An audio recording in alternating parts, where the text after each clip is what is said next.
So we finna talk about how they trying to get y'all votes out here, man. But in the meantime, man, like, share, and subscribe to my channel, man. I know a lot of people that look at this channel are not subscribed. So you should do your brother a favor, man. Get me in the algorithm. You know what I'm saying? Get me out there, man. Cause I be talking about some real shit, man. At least I think so. And if you think so, fuck with me, man. Share this shit.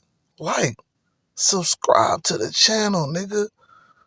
It's free. I don't know if you guys know this, but there's literally a floating island of garbage in the middle of the ocean right now. Yeah. I think it's called Puerto Rico. Kamala's gross incompetence disqualifies her from being president. Everyone knows she is a very low IQ individual. It's going to be pretty hard to look at us and say, you know what? Kamala Harris, she got 85 million votes because she's just so impressive.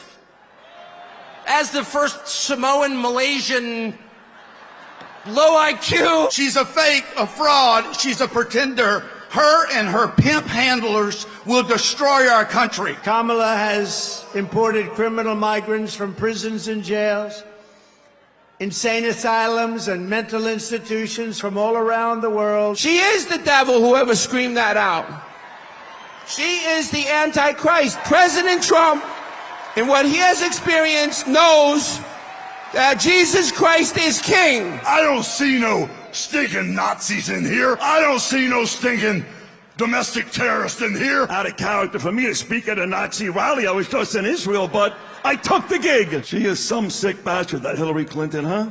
What a sick son of a bitch.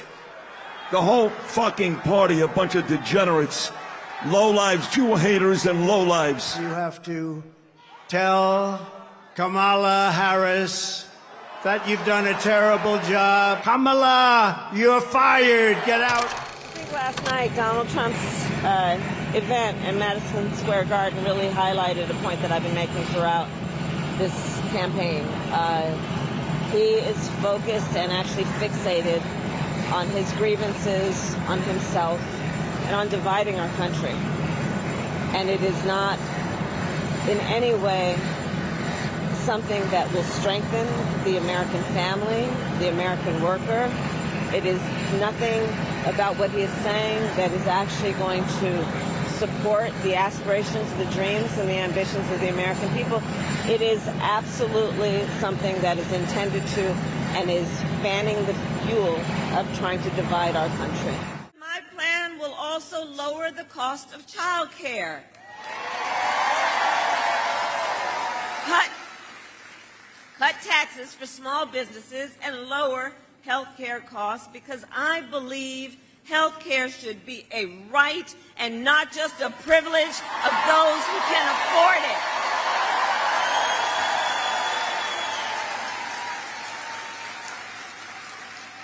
On the other hand, Donald Trump's answer to financial pressures is for you to face the same deal.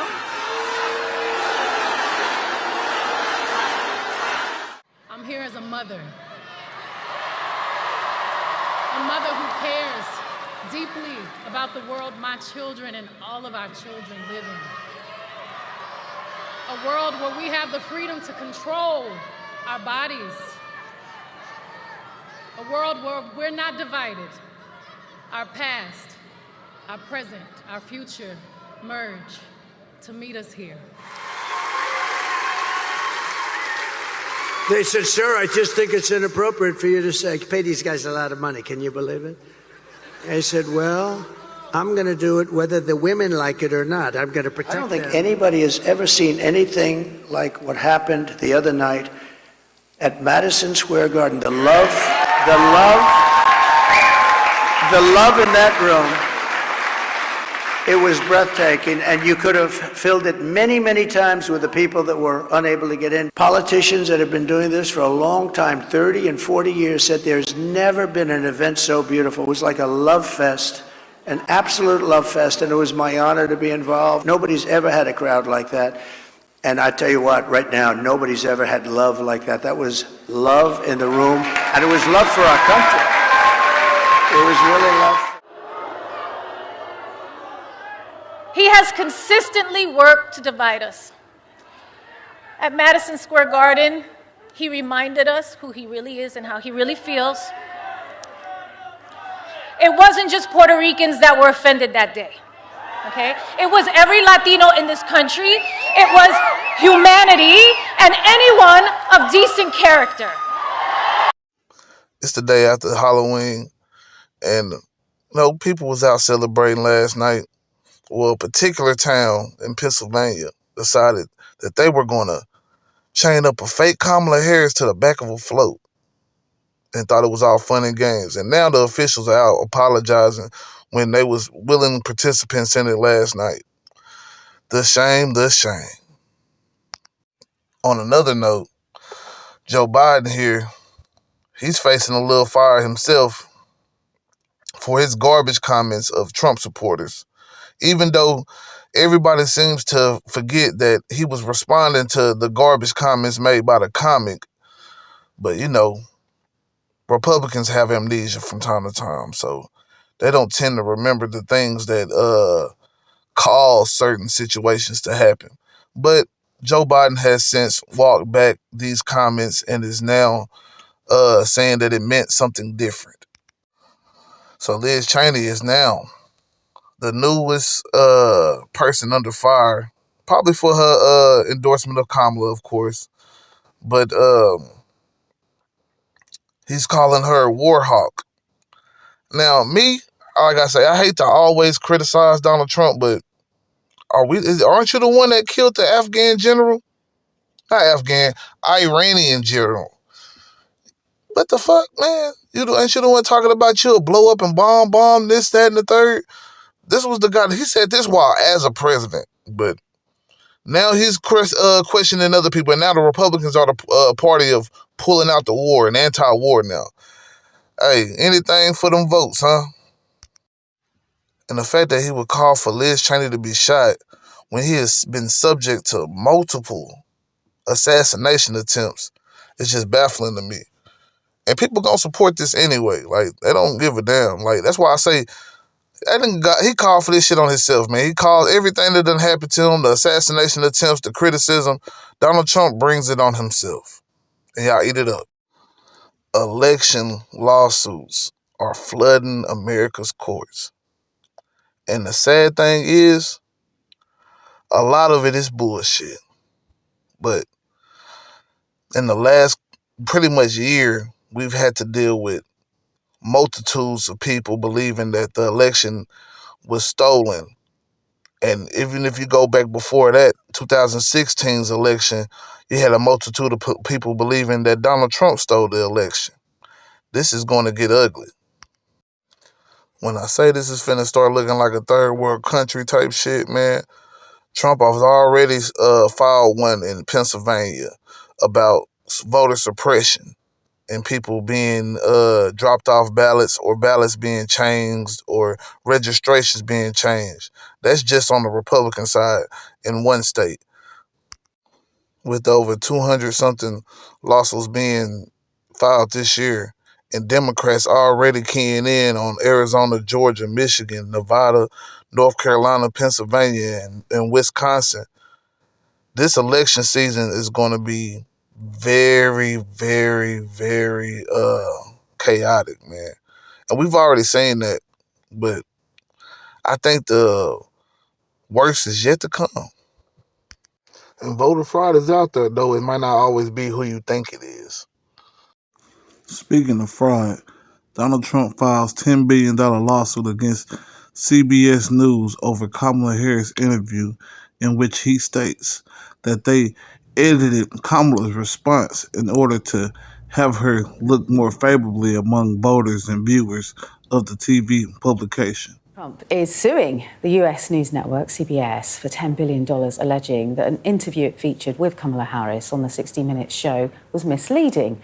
The suit filed by the Republican Party presidential nominee accuses CBS of editing Harris's response to make it seem more coherent. CBS have firmly denied the allegations.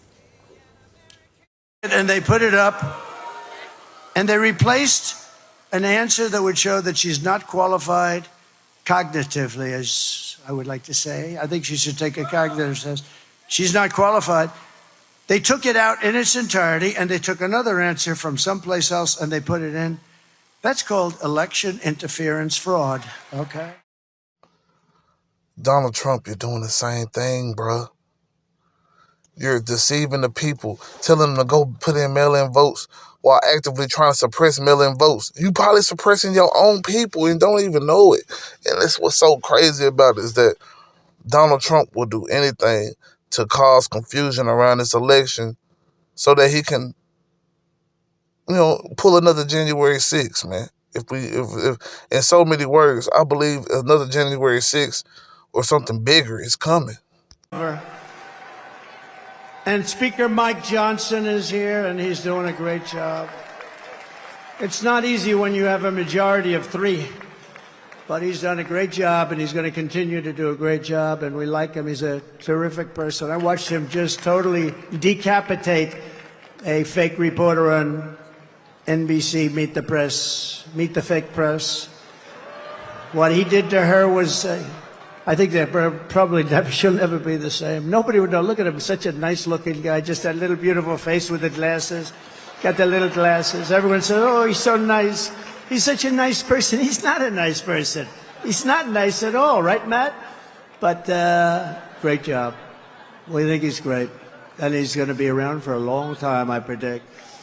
We have a senator here who I love, Senator Tommy Tuberville. And he's from a great place, Alabama. I love Alabama. I'm up in Alabama by 49 points. 49 points. We're up by a lot in a lot of different places, but it's a great place, and thank you, Tommy. And all of our other great congressmen. We have so many, if I ever named them, we're going to be up here a long time. So they're going to be angry. They won't speak to me for probably a month or so, but it'll calm down after that. Right, Matt Gaetz? It'll calm down. It'll calm down. But we have great, great people, and they're really doing a job, and we're going to turn this country around. You know, with me, we got to get the congressmen elected, and we got to get the senators elected, because we can take the Senate pretty easily. And I think with our little secret, we're going to do really well with the House, right? Our little secret is having a big impact. He and I have a secret. We'll tell you what it is when the race is over. I'll tell you what's not a secret, though. The amount of lawyers that have been disbarred dealing with Trump.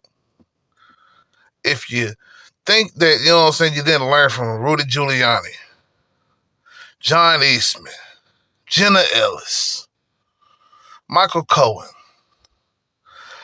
Yeah, Kenneth Chesebro has become the latest lawyer to lose his law license for his role in the 2020 election scheme. And Trump, can you even find a lawyer after this, man? It's really getting sad. And let's not forget to mention history repeating itself with another Russian interference case happening right before an election. Like I tell you, man, if y'all think that America is the land of the home and free at this point, y'all might want to open your eyes, man. Because, you know what I'm saying, Donald Trump doing whatever he can to steal this election, man. And I got the proof.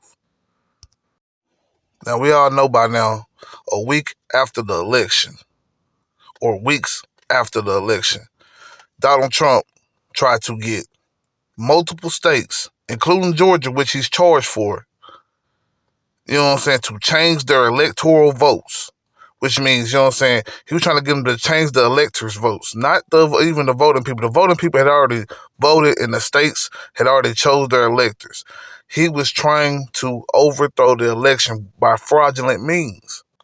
Trump also used the Department of Justice to conduct bogus election fraud investigations in order to boost his fake electoral scheme, the indictment says. Leading up to January 6th, Trump and his allies pressured Mike Pence not to ratify the election vote. And when he failed, he incited what we know as January 6th. After that, he used January 6th to spread more lies about the election. And though that exact scenario possibly can't happen again, we've already seen that Trump can radicalize people in many areas of our life to where young teens are out at the polls threatening Kamala Harris supporters with machetes. This shit is getting real dangerous, man. And usually we are the ones who have to deal with the brunt of the aggression from polarizing figures like Donald Trump. Sad, sad shit. Sadly, everything that I've stated today won't change much of people's minds. And with the race tight as ever, ain't no telling what will be the deciding factor for most voters out there. But it's safe to say Donald Trump and his allies' corruption have no bearing at all. It's like, how much theft can they get away with in order to prevent Trump from winning? Do you think he's going to win? If we have a fair election, yes. There's no way he can lose fairly? Fairly, there's no way he can lose.